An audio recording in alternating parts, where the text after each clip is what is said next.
ఆంధ్రప్రదేశ్ అసెంబ్లీలో గ్రామ సచివాలయంలో మహిళా సంరక్షణ కార్యదర్శుల విషయంలో గత ప్రభుత్వం తుగ్లక్ నిర్ణయాలు తీసుకుందని హోంమంత్రి అనిత ఆరోపించారు. సలహాదారుల ఉచిత సలహాలతో కార్యదర్శుల జాబ్ చార్టును రూపొందించారని, దీనికోసం అప్పటి ప్రభుత్వం 2 సార్లు జీవోలు ఇచ్చిందని చెప్పారు.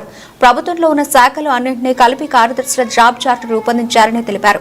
దీంతో కార్యదర్శుల జాబ్ చార్టుపై గందరగోళం నెలకొందని వివరించారు. గత ప్రభుత్వ నిర్ణయాలతో కార్యదర్శులు ఇబ్బందులు పడుతున్నారని ఆరోపించారు. గ్రామ స్థాయిలో శాంతి భద్రతల పరిరక్షణ నుంచి అంగన్వాడీలో పిల్లల సంరక్షణ వరకు వారికి అన్ని బాధ్యతలను అప్పగించారని విమర్శించారు. ఈ మేరకు అసెంబ్లీలో సభ్యులు అడిగిన ప్రశ్నలకు జవాబిస్తూ గ్రామ సచివాలయంలో మహిళా సంరక్షణ కార్యదర్శుల జాబ్ చార్టు విషయంలో నెలకొన్న గందరగోళాన్ని తొలగించేందుకు ప్రయత్నిస్తున్నామని తెలిపారు. మహిళా సంరక్షణ కార్యదర్శులను ఎలా వినియోగించుకోవాలనే విషయంపై ప్రభుత్వం చర్చలు జరుపుతోందని, ఆ తర్వాత వారికి తగిన బాధ్యతలు అప్పగిస్తామని హోంమంత్రి అనిత అన్నారు.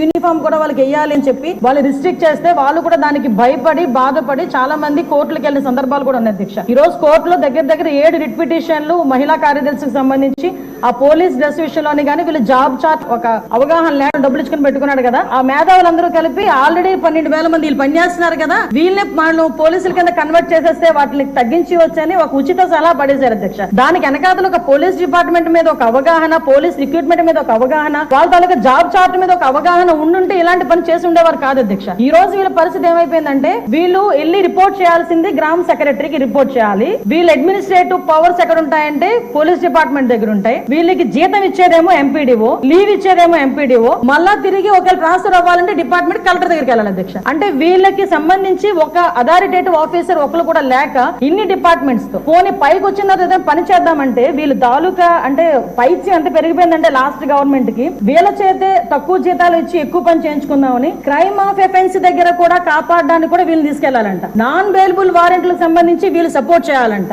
అక్కడికి వెళ్లి మహిళా సంరక్షణ కార్యదర్శుల కింద, మహిళా రక్షణ కార్యదర్శుల కింద అక్కడ ఉన్న అవగాహన కల్పించడం, లేకపోతే ఐసిడిఎస్ సంబంధించి ఏదైనా మిడ్ డే మీల్స్ చూడడం అంతవరకు ఓకే. ఆఖరికి పోలీస్ డిపార్ట్మెంట్ కి వాళ్ళ ఇన్వెస్టిగేషన్ లోని కూడా వీళ్ళు హెల్ప్ తీసుకొని చేసుకునే పరిస్థితి కనిపించింది. మరెన్నో వీడియోల కోసం మా ఛానల్ ని సబ్స్క్రైబ్ చేసుకుని పక్కనే ఉన్న బెల్ ఐకాన్ ని క్లిక్ చేసి యాక్టివేట్ చేసుకోండి.